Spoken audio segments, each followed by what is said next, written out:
sa inyo. Ito, update po tayo. Ito po, nakapag-tiles na sila. Nag-start na mag-tiles. Malapit na rin matapos. Siguro 2 araw pa ang pagta-tiles nila. Hanggang Sabado, tapos na lahat ito. Tapos, yan ang ating countertop. Tiles na lang din ang kulang.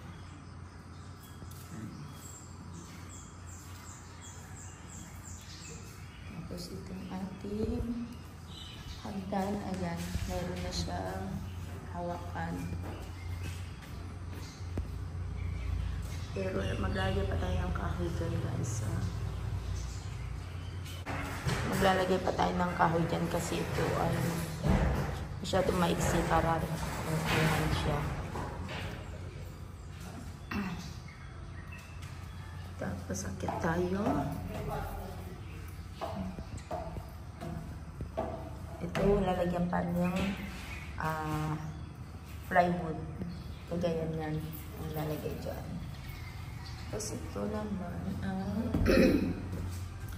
ito, pinalagyan ko ng pintuan kasi para sa mga bata.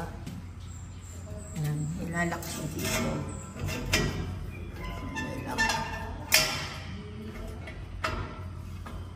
Ay, bakit ganun? Parang mali.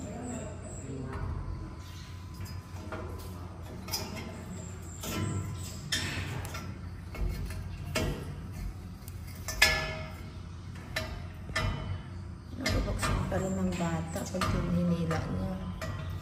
Tingnan eh. Parang may mali dito. Kaya ano po nga. Parang may mali nga dito, guys. Kasi mabubuksan pa rin ng bata ito.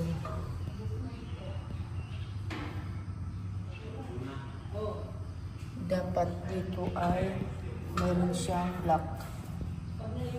May lock dito. Parang yung sa kong gate. Doon sa terrace. Bubutasin ito, lalagyan ng lock dyan.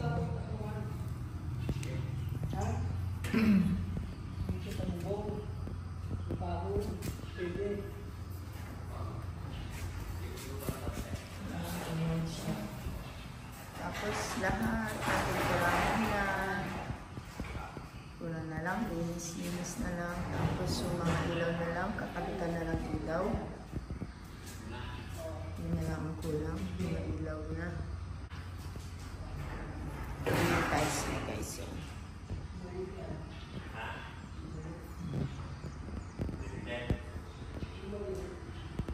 Yung tiles na kulay brown ang aking. Medyo parang cream yung aking tiles na napili kasi para hindi naman lahat ay white. Maiba naman ang kulay. Tapos ito pala yung ating CR.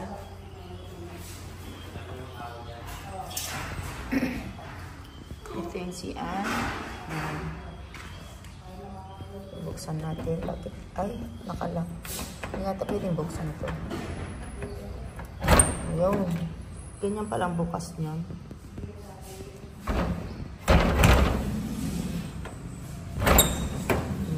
Ganyan ang bukas niyan. Medyo matigas. Ayan, ganyan ang style niya. Ayan siya. Kulang na lang ng linis din.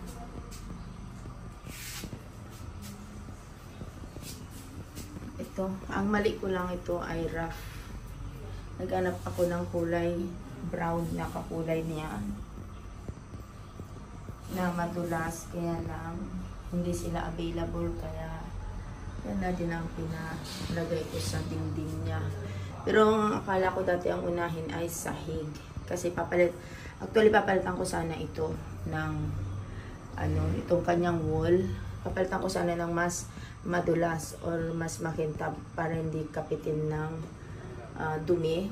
Kaya lang, hindi ko napansin na naglagay na pala yung taga-tiles ko na nauuna pala ang dingding pala. Hindi ko alam yun. Kaya, nung pagtingin ko na ikabit na niya, naka-isang linya na siya dyan, hindi na pwedeng tanggalin.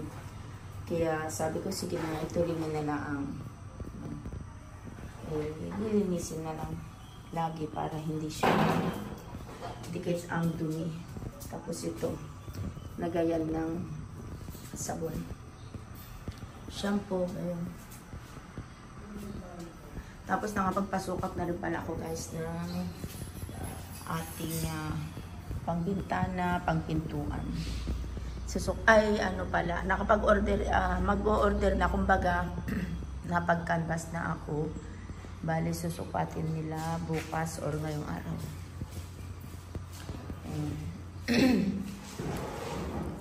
Bagong gising pa lang tayo, kaya yan, ang boses kinyan natin. Tapos dito, nag-iisip ako kung single na cabinet lang ang ilalagay ko or letter L din na cabinet. Siguro kasi hindi naman laging gagamitin, siguro baka dito na lang, single lang ang aking lalagay na cabinet. Hindi naman gagamitin lagi kung baga i-receiving room lang ito. Tapos tambayan namin lang aking mga pamangkin pag nagpupunta sila dito. Pag nandito ka sa taas, ayan ang aking ceiling. Ako ang nag-design yan, yung ceiling na. Ayan.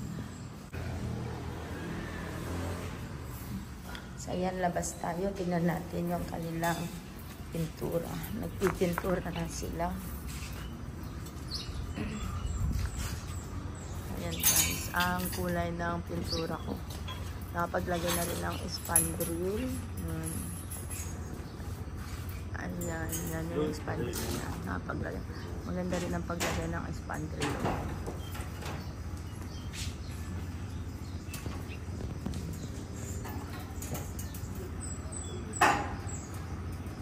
Ayan.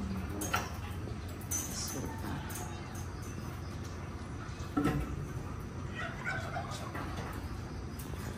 Tapos, dito sa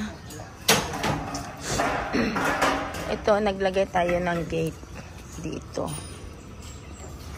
para nakakalabas tayo papunta doon. Ayun guys, pwedeng lagyan niya ng bubong. Pwede tayong maglagay dyan ng ihawan.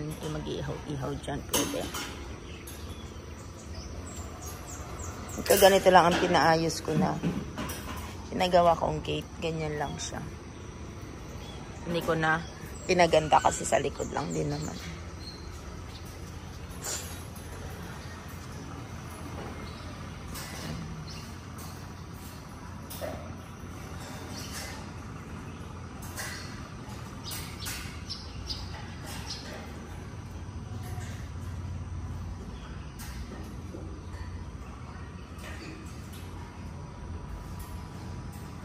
So, ayan guys. Hanggang dito na lamang ulit ang isa kong vlog. Huwag sana kayo magsawa na manood sa aking mga video.